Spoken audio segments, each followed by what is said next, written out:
You don't owe your mother anything at all, even if she was the best mother in the whole world, because that's just not how genuine love works. After working with hundreds of people raised in dysfunctional families, I can tell you this.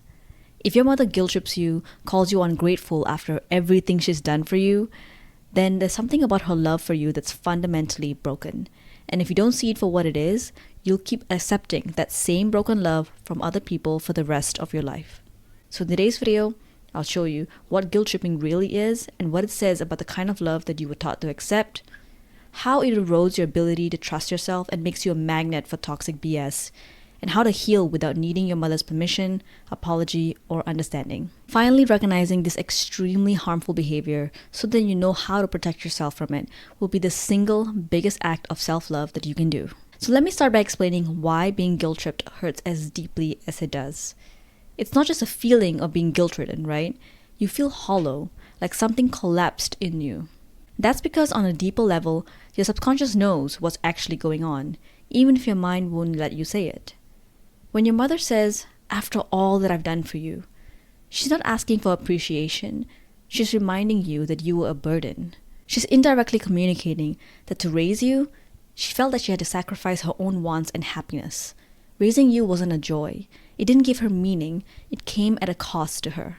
And she almost certainly is not aware that she's doing this, that she even feels this way towards you. And the harsh reality is that parents who have healthy love find meaning in raising their children. They don't consider their efforts as sacrifices or demand repayment. And even on the days where they feel like their kids are being difficult, they reflect inward, asking how they can parent and communicate better. And their children grow up feeling safe and not guilty for existing. They feel free to explore who they are and what they want in life. And they're not made to feel selfish for taking care of their own happiness. And guess what? If you ask these healthy parents what their children owe them, they'll say nothing at all. They only want their children to be happy in life. And if you ask their children what they owe their parents, they'll likely say, "I owe my parents everything," even though their parents have never once even reminded them of any of their efforts in raising them. Their children feel eternally grateful for being raised with love and respect. But sadly, on the flip side, it's way too common to find parents that are just not emotionally equipped to raise children and end up feeling like they're sacrificing their own happiness for their kids, which causes them to grow more and more resentful. And these are the parents that feel like their children actually owe them. And this resentment often turns into harsh criticism about who you are, what you like, and what you're doing with your life. There's going to be lots of rules, and they would even paint themselves as the victim even when you say that you're hurt. Does this sound painfully familiar? So what happens to a child when the love they received from their mother is filled with resentment? I got a story just for this. So I had a client who was in an abusive relationship of over 10 years. And I mean, this was bad. Her partner controlled when she could leave the house, controlled all the finances, even the ones that she earned herself. She was made to do all the cleaning, all the cooking, and there was even physical abuse. And my client said that she always felt like she just couldn't breathe whenever he was around. She was so terrified that he'd yell at her about something. So I asked her, honestly, what drew you to him in the first place? And she said, "He made me feel so beautiful. He told me how pretty he found me, how he loved how I dressed, and he loved eating new food just like me." And I was like, okay, that's interesting. Let's walk back a little. I asked her to tell me about her childhood and her parents. And suddenly, it all started making sense. So growing up, her mother would guilt trip her all the time to clean up, to help out around the house, to use the little savings that she had on things that the family needed, and not to be selfish and use it for herself. Her mother would comment on her weight, her eating habits, and tell her that she's just simply less attractive than her sisters because she's dark-skinned. So can you really blame her for being swept away by someone who just told her that she was beautiful, who would eat with her instead of commenting on her eating habits, who would frequently compliment the way she dressed? The same person who would also treat her like she constantly needs to give to be loved, that she always needed to be the helper, because bending over backwards for the people that she loved, even at her expense, was the only kind of love that my client ever knew. So she ends up being drawn to the validation that she never received from her mother, while unknowingly accepting the same resentful love that she was raised with. And this is exactly what happens when a child raised on a mixture of love and resentment grows up. Your idea of love becomes distorted. What you're drawn to is often a trauma response, a validation of what you needed as a child, but you still hold the belief that you're inherently a burden, so you cater to the people around you like you're an inconvenience. And guess what kind of people are attracted to those kinds of qualities? The very kind of people that would benefit from that.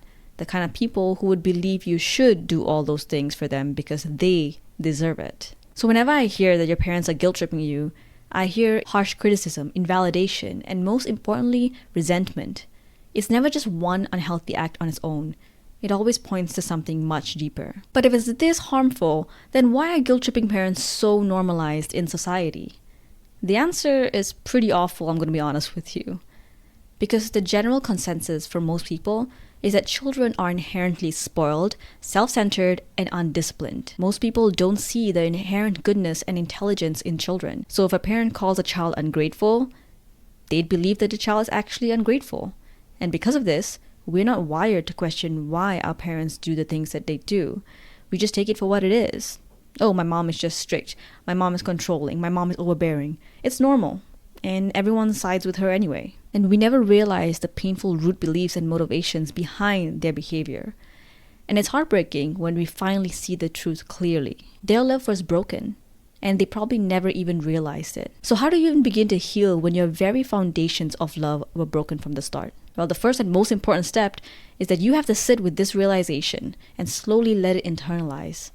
But how do you do that? So you gotta ask yourself, what emotional state would you have to be in to speak to your own child the way your mother speaks to you? I know it's nearly unfathomable for you to imagine ever saying something like that to someone you love, but try. What feelings would grip you enough to say something hurtful? Maybe you'd only speak like that if you were deeply angry, exhausted, or profoundly unhappy. Moments where you're so overwhelmed you can't clearly see the person in front of you. Now, imagine if you have zero idea that you feel any of this. It's not hard to see all of it turning into resentment, right? But I'd like you to know that this doesn't mean that they don't love you. It just means that their love is tangled with a lot of their own issues, and it's unfairly taken out on you. And once you understand this, your intuition will naturally begin to piece together ways to protect yourself. And something I've learned after working with hundreds of people from dysfunctional homes is that once you clearly understand what's happening, you become incredibly capable of instinctively setting emotional boundaries. And in this case, you're raised with a mother who doesn't really see you, who feels parenting comes at a cost to her, who reacts negatively to you, seeking freedom and independence, because who are you to get something that she feels like she had to give up? It's not a burden that any child should ever have to carry, and yet it's the love that you were presented with. And when you understand this heartbreaking reality, you learn to tune your mother out. You recognize that her words have nothing to do with you, and you'll naturally stop trying to defend yourself when she guilt trips you. Her criticism stops affecting you as hard, and you go, oh, I don't think this is really even about me. And as you create these emotional boundaries naturally, you might feel a deep emptiness, a space that healthy love should have filled. So how do you identify genuine healthy love rather than the love driven by the wounds that you experienced as a child? Now, I've got an email that can sum that up perfectly. About 6 months after working together, a client had sent me this email. Asha, I've been so excited to write this update. Believe it or not, I found a boyfriend and he's amazing. It's an experience I didn't think was even possible.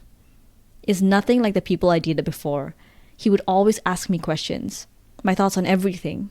It felt so uncomfortable at first, and I thought I was being judged or something. But it slowly dawned on me that he's actually asking for my opinions. Without me realizing, he's made me feel like we're actually equals. He doesn't just make me feel amazing and beautiful. He's shown me that I make him grow as a person. It's hard for me to even believe as I type this. Me helping someone else grow? I used to always feel in awe of my partners before, like I was so happy that they picked me. This time, my boyfriend never stopped saying how blessed that he is that I chose him. What she just experienced is healthy love, a love where she feels respected. Whereas in the past, the love that she experienced was one that was mostly driven by validating her childhood wounds. You see, anyone can say you're amazing, but real love wants to know what you think. It doesn't just admire you, it genuinely values and seeks your thoughts and opinions and experiences. And this is where outside perspective becomes incredibly helpful. Close friends who deeply understand your family dynamics and your personality can offer honest, unfiltered insights about the people that you're drawn to. And this is exactly the kind of clarity that coaching or therapy can offer too. Okay, so now that you've learned how to tune your mother out and become aware of what you're drawn to and why, there's one final crucial step you need to address: the deepest damage guilt tripping causes. The belief that you are inherently broken and a burden.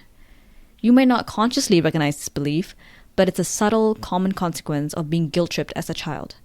Perhaps you feel like you're just too much, that you take up excessive space emotionally, or that you must always overgive to justify your existence. Maybe you enjoy helping friends and partners, but underneath the generosity lies a pressure, the need to constantly prove your worth to compensate for the burden that you fear that you place on others. And this pressure has a name, and it's called toxic shame. I made a video explaining what it is, how it affects all areas of life, and I'll link it up here for you to watch. So you clicked on this video hoping for some relief from the pain caused by your mother's guilt tripping, her making you feel selfish, ungrateful, wrong. And your intuition was reaching out, wondering, this hurts so much. Am I wrong to feel this way? And now you can see clearly. Guilt tripping isn't a small offhand remark. It's evidence of a deeply broken foundation of love. It represents you, a wounded child who grew up believing that your very existence was a burden to those that you love most. Simply being able to see the hidden drivers behind these toxic feelings and situations is powerful, because our intuition knows how to protect itself once it sees things clearly. And this is exactly the kind of work that we do one-on-one. We'll walk through your entire life experience and the people around you to break down and see the hidden motivators behind people's actions and uncover all the parts of you that's grown as a trauma response, so that you can go from a quiet overthinker to someone who feels seen and heard by the people in their life. So if you feel like this is the kind of work that you've been searching for, then the link is in the description for a call together. I hope you enjoyed this video. I'll see you in the next one.